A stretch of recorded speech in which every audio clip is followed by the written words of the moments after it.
2022 has been a pretty good year for Sonic.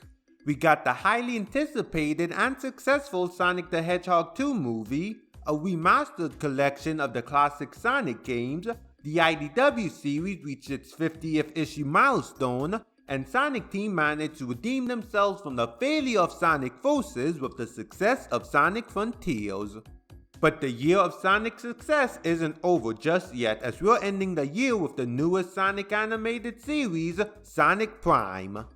The series capitalized on the multiverse craze that Spider-Verse started, in which after Sonic recklessly destroys a magical stone called the Paradox Prism in a battle against Eggman, he finds himself traveling through parallel dimensions as he tries to restore his universe along with meeting alternate versions of his friends. While the multiverse may be a large aspect of the series, the true essence of the show focuses on Sonic as he faces the consequences of his actions. The series' depiction of Sonic's character is akin to what has been seen in most modern Sonic games, such as his compassion, love of adventure, and laughing in the face of danger. Yet it also showcases his flaws, such as having an ego, being reckless, and not always being considerate to other people's feelings.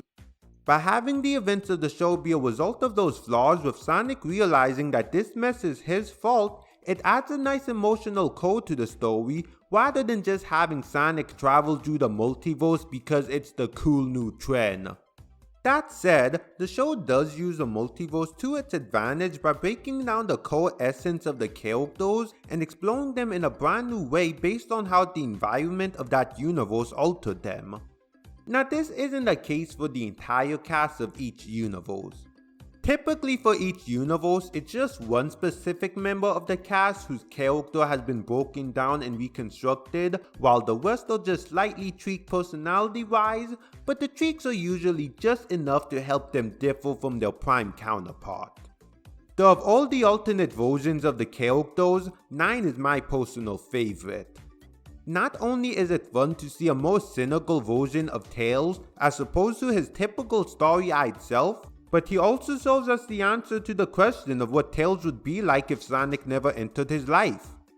Unlike previous Sonic series in which the characters would be voiced by their actors from the games, Prime has a whole new voice cast.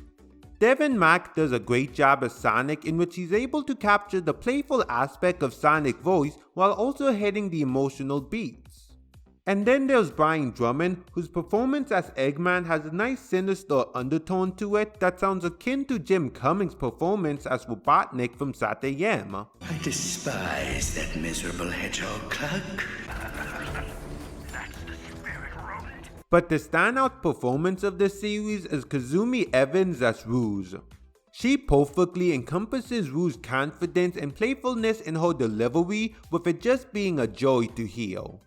Though it does make sense that she does such a great job as Rouge, since she was the singing voice actress of Rarity from MLP, who is also a confident and playful gem-loving character.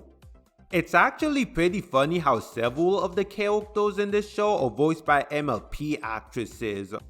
Because of that, this makes it the closest thing we've gotten to an official MLP and Sonic crossover. Then of course, there's the animation of the series, which I find to be fantastic. Whereas the 3D animation of Sonic Boom could feel stiff and slow, two things you don't want to see in a show involving the fastest thing alive, Prime is the exact opposite. The movements of the characters are full of energy and personality, with the facial expressions being expressive and the action scenes being beautifully choreographed. I'm also thrilled that the animation truly captures Sonic's speed, since I feel like it's something that hasn't always been displayed the best in animated adaptations. While only the first 8 episodes may have been released, these episodes make me excited to see where the story goes next. I am hoping that the next batch of episodes will explain some things such as the origins of the Chaos Council. But what are your thoughts on Sonic Prime so far? And what kind of universes do you want to see in the next batch of episodes? Let me know in the comments below. And as always, make sure to like this video, subscribe to my channel, and click the bell so you'll be notified when I make a new video. If you want to follow me on social media, you can find the links to them in the description box below. Until next time, I'm Meowth the Heel.